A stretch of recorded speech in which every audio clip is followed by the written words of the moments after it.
नमस्कार, मी वैशाली। आज आपण आपल्या आजच्या रेसिपीमध्ये अगदी 5 मिनिटात तिखट आंबट आवळ्याची चटणी करतोय। अशी आवळ्याची चटणी 4 ते 5 दिवस अगदी सहज टिकते। ही चटणी जेवणासोबत, उपवासाला किंवा नाश्त्याबरोबर खूप छान लागते। या दिवसात आवळे बाजारात अगदी सहज मिळतात। पाहूया चटणीसाठी लागणारं सर्व साहित्य। आवळे, 2 चमचे ओलं खोबरं, खोबऱ्याचे आपण काप करून घेतले आहेत। तुम्ही खोबरं किसूनही घेऊ शकता। चमचाभर जिरं, चवीपुरतं मीठ, थोडीशी साखर, स्वच्छ धुवून कोथिंबीर घेतली आहे। कोथिंबीरचा वापर आपण देठासकट करतोय।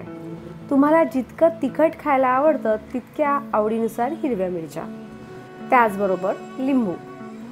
चटणी करण्यासाठी आवळ्याच्या फोडी करायच्या। तुम्हाला जर आवळा थोडासा वाफवून घ्यायचा असेल तर तुम्ही तसंही करू शकता। आवळा खाल्ल्यामुळे रोगप्रतिकारशक्ती वाढते, पचन सुधारते, त्याचबरोबर त्वचा आणि केसांसाठी फायदेशीर।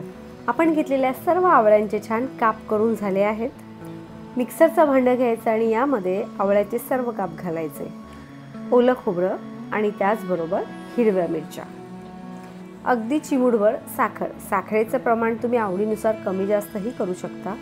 जिरं, चवीपुरतं मीठ आणि त्याचबरोबर घेतलेली सर्व कोथिंबीर आणि लिंबाचा रस। ही चटणी जर तुम्ही उपवासाला खाणार असाल तर लिंबाचा रस आणि कोथिंबीर स्किप करा। लिंबाच्या रसामुळे चटणीचा हिरवा रंग छान टिकून राहतो। लिंबाचा रस आणि साखर यामुळे चटणीची चव संतुलित आणि खमंग होते। थोडंसं पाणी घालून आपण हे सर्व साहित्य छान बारीक करून घ्यायचं। आहा, मस्त आपली आवळ्याची चटणी करून खाण्यासाठी तयार आहे। या चटणीला आपण वरून फोडणी देणार आहोत। फोडणी पूर्णतः ऑप्शनल आहे। तुम्हाला जर चटणीला फोडणी द्यायची नसेल तर तुम्ही ही स्टेप स्किपही करू शकता। या आवळ्याच्या चटणीत तुम्ही शेंगदाणे सुद्धा घालू शकता। सर्व चटणी प्लेटमध्ये किंवा एका भांड्यामध्ये अशी काढून घ्यायची आणि फोडणीसाठी लागेल तितकं तेल असं गरम करून घ्यायचं आणि या गरम तेलात मोहरी घालायची। तेलामध्ये मोहरी छान तडतडेल इतकं तेल गरम करून घ्यायचं। मोहरी व्यवस्थित तडतडून झाल्यावर आपण यामध्ये हिंग घातली आणि त्यानंतर ही फोडणी अशी हळूहळू आपल्या चटणीवर घालायची। फोडणीमुळे चटणीचा खमंगपणा तर वाढतोच आणि चटणी जास्त दिवस टिकते।